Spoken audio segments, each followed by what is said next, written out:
নবরাত্রির তৃতীয় দিনে মা মহামায়া পূজিত হন চন্দ্রঘণ্টা রূপে। কথা প্রসঙ্গে সতীর দেহত্যাগের পর মহাদেব ঘোরতর তপস্যায় মগ্ন হন। এদিকে দেবী পার্বতী হিমালয়ের ঘরে জন্মগ্রহণ করেছেন এবং শিব প্রাপ্তির জন্য তিনিও ঘোরতর তপস্যায় মগ্ন হয়েছেন ব্রহ্মচারিণী রূপে। ধ্যানমগ্ন অবস্থায় মহাদেব দেবী পার্বতীর তপস্যার প্রবলতা টের পান। অনেক ধ্যান ও তপের পর অবশেষে দেবাদিদেব মহাদেবের সাথে দেবী পার্বতীর বিবাহ নির্ধারণ হয়। বিবাহের দিন সে এক কাণ্ড ঘটে। মহাদেব ও তার বরযাত্রীদের পোশাক আচার আচরণ দেখে দেবী পার্বতীর বাড়ির লোক ভীত সন্তুষ্ট হয়ে যায়।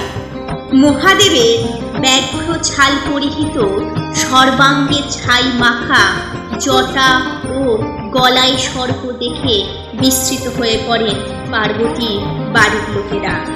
এমন বর আর এমন বরযাত্রী যেমন ভূত প্রেত অঘরী ও আরো সব বনেরা, যাদের দেখে দেবী পার্বতীর পরিবারের লোকেরা খুবই ভয় পেয়ে যান।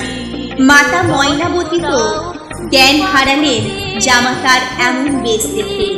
এমতো অবস্থায় দেবী পার্বতী দেখলেন যে মহাদেব এবং তার পিতার সম্মান রক্ষার্থে তাকেই কিছু একটা করতে হবে।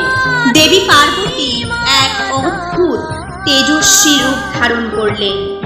দেবী হলেন দশভুজা, গায়ের রং স্বর্ণের ন্যায় উজ্জ্বল, মস্তকে ঘণ্টাকৃত অর্ধচন্দ্র বিদ্যমান। মা দুর্গার 9 স্বরূপের মধ্যে এই স্বরূপকে বলা হয় চন্দ্রঘণ্টা।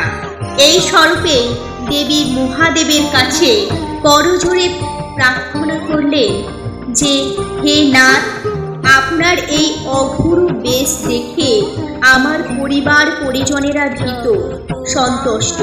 কৃপা করে এ বেশ ত্যাগ করে রাজবেশ ধারণ করুন। তারপর আপনার সহযাত্রী বরযাত্রীদেরও বেশভূষা পরিবর্তন করে দিন।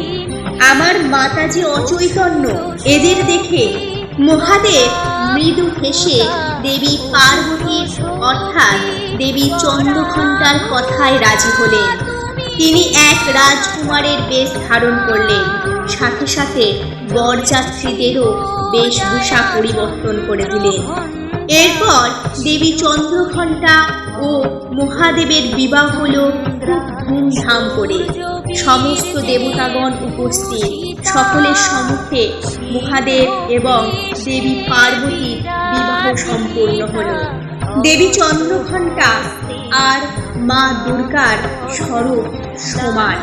দেবী চন্দ্রঘণ্টার স্বরূপ পরম কল্যাণময়ী। দেবীর শরীরের রং স্বর্ণের ন্যায় উজ্জ্বল। দেবী এখানে দশভুজা।